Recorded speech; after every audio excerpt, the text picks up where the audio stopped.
the invasion in Ukraine, it's played by the same playbook. The occupations took place in Baltic states. Exactly the same actions. First, foreign troops to the country under some ridiculous pretext. Then demonstrators and demonstrations. All the demonstrators naturally are on the Moscow payroll. They are paid actors. Then a new government formed at gunpoint, and then so-called elections to asking for annexation. So it's a very familiar story. Mm. So how do people react? Well, extremely concerned, very happy about the membership of NATO and very happy about being also members of European Union as well. But it's also obvious that Russia is not going to stop. In 1991, the Soviet Union collapsed. How important is history for Russian politics today? Extremely important. There's a new history commission, for instance, which is formed to create a new narrative for history. And it is said out loud that actually the history research is not important. So actually the objective history research, as we understand it, doesn't play a role at all. More important are the ideas and the dominant story, and that dominant story is a story of a great nation with a great past, and the story, so this history story, needs to be formed in a way that Russians can feel national pride.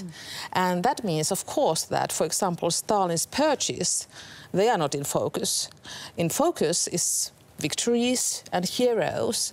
And so, in a way, that is problematic for all Eastern European countries. And what would you say is the Russian narrative about the West? Well, West, from Russian point of view at this moment, according to Russian propaganda, or the big story is simply Europe is weak, Europe is decadent. In what way? Gay rights. We are voting for gay rights, and actually they are even calling Europe Gayrope. And for example, in the beginning of revolution in Ukraine, it wasn't called Euromaidan, it was called Gayromaidan in Russia.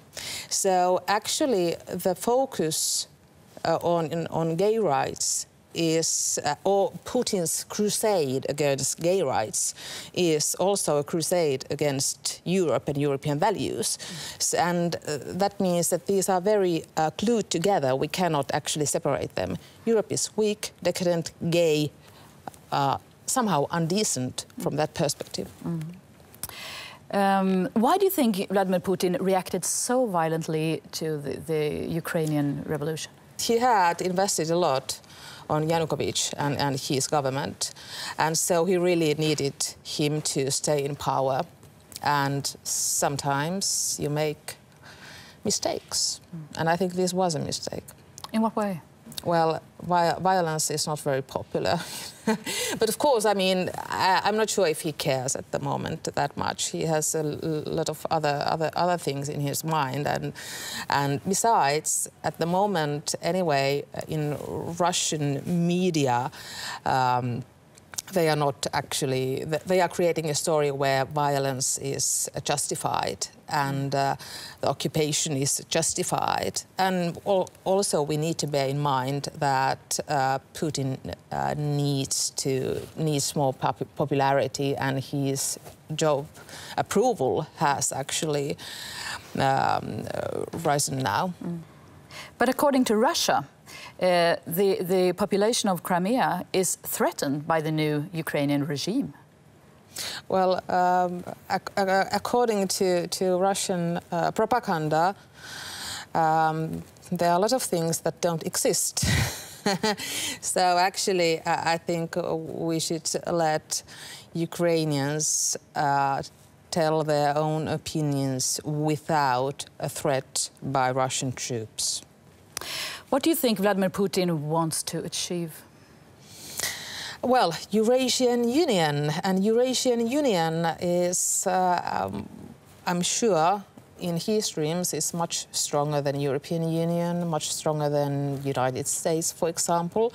And well, New Russia doesn't respect the borders, and so all these cities and areas next to Russia, they are considered like belonging historically to Russia.